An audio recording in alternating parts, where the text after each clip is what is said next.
Prime minister साहब, एक क्या नया ग्लोबल वर्ल्ड ऑर्डर इमर्ज कर रहा है, एक नई सर्द जंग शुरू हो रही है और पाकिस्तान में जो कुछ हो रहा है, जैसे चाइनीज़ फॉरेन मिनिस्टर ने भी कहा, पाकिस्तान उसमें कोलैटरल डैमेज हो रहा है, आपकी हुकूमत उसमें इसलिए निशाने पे कि आप चीन और रूस के साथ अच्छे ताल्लुकात चाहते हैं और नेशनल सिक्योरिटी पॉलिसी में आपने बाकायदा तौर पे एक balance foreign policy approach document की। अच्छा देखिए, सबसे पहले मैं वाज़ेह कर दूं कि मैं पॉलिटिक्स में कोई ज़ाती मफादात, कोई फैक्ट्रियाँ बनाने, कोई पैसा बनाने नहीं आया था, क्योंकि मेरे पास अल्लाह ने पहले सब कुछ दिया था, ना मुझे कोई शोहरत की ज़रूरत थी किसी चीज़ की। मैं आया था एक बड़े और आया हूँ और जब तक जिंदा हूँ इसके लिए लड़ूंगा, नज़रिया पाकिस्तान के लिए। नज़रिया पाकिस्तान भुला ही दिया इन चोरों ने हमें, कोई पता ही नहीं कि मुल्क बना किस लिए था। देखिए, अगर इनकी जो इनका सिर्फ मकसद ये है कि हमें एड मिलती जाए, हम पैसे लेते रहें, कर्जे चढ़ाते जाएं, खुद अरबोपति बन जाएं, बाहर प्रॉपर्टीज ले लें और बस उनको नाराज ना करें, इनकी सिर्फ एक पॉलिसी है। इनका सिर्फ मुल्क को चलाने का मकसद ये है कि हम जिनसे पैसे ले रहे हैं उनके सामने ऐसे करके हाथ करें और उनके सामने ऐसे रहें, ये इनकी है।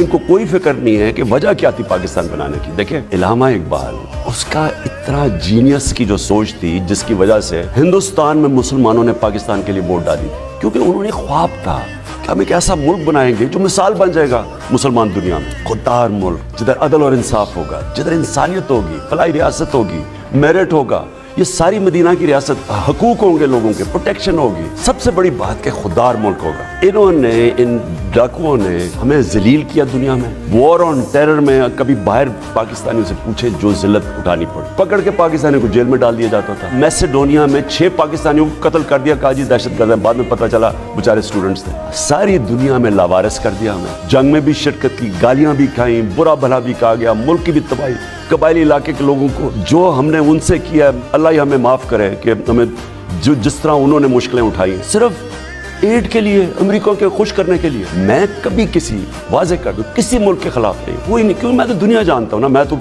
सारी दुनिया देखी हुई है और मैं लोगों को जानता हूँ बाहर। देखिए, फॉरेन पॉलिसी बनती है अपने मुल्क के लोगों की मफादात की हिफाजत करने के लिए। फॉरेन पॉलिसी नहीं बनती कि आप दूसरों को खुश करके अपने लोगों को कुर्बान करें, जो इन्होंने किया। तो मेरा कोई प्रॉब्लम नहीं है किसी मुल्क से, मेरा सिर्फ प्रॉब्लम यह है कि पाकिस्तान की फॉरेन पॉलिसी, हमें रूस से भी दोस्ती करनी चाहिए, हमें चाइना से भी करनी चाहिए, हमें सारे मिडल ईस्ट में हमारे अच्छे ताल्लुकात, हमें अमेरिका से भी, बरतानिया से, यूरोप से दोस्ती करनी चाहिए। हमें दोस्ती की लिमिट ये हो जानी चाहिए कि किसी सूरत हम वो आपके साथ अमन में शिरकत करेंगे, कॉन्फ्लिक्ट में आप शिरकत नहीं करेंगे। पहले हमने 80 की दिहाई में बड़ी आपके लिए फ्रंट लाइन स्टेट बने, मुल्क की तबाही हुई, 50 लाख रेफ्यूजीज, जो सेक्टेरियन, टेररिज्म, क्लैशनिकोव्स, ड्रग्स, वो आई मुल्क के अंदर, वो हमने फेस किया। उसके बाद फिर जब किया 80,000 लोग मरवा लिया हमने, अपने मुल्क की तबाही कर दी। क्या मिला हमें उसके बाद? क्या यानी